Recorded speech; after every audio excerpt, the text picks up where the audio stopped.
మన ఇంటి వంట. Welcome to my channel. Beetroot chapati కోసం కావాల్సినవి బీట్రూట్,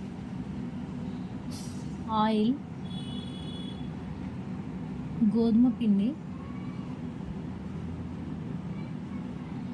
ముందు మిక్సీ జార్లో కట్ చేసుకున్న బీట్రూట్ ముక్కల్ని వేసుకొని మెత్తగా పేస్ట్ చేసుకోవాలి.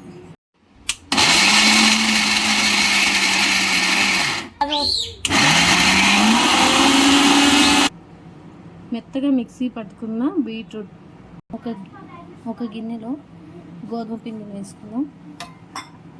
మిక్సీ పట్టుకున్న బీట్రూట్ మిశ్రమాన్ని వేసుకుందాం. ఈ రెండింటిని మంచిగా కలుపుకుందాం చపాతీ ముద్దలాగా. ఇందులో కొద్దిగా ఆయిల్ వేసి ఒక అర్ధగంట సేపు పిండిని మంచిగా నాననివ్వాలి.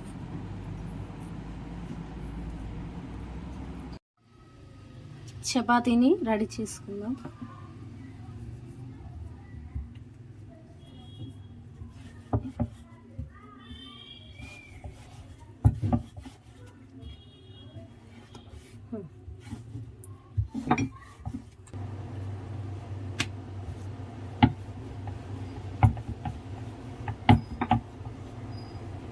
చపాతీని పెన్నం పైన వేసుకొని కాల్చుకుందాం.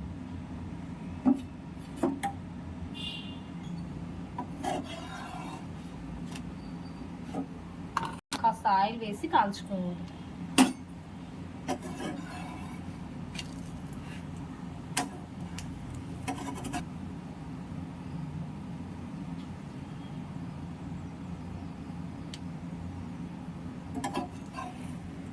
రెడీ అయిన బీట్రూట్ చపాతీని సర్వ్ చేస్తున్నాం.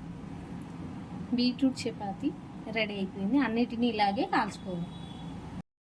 Thanks for watching. Like, share, subscribe.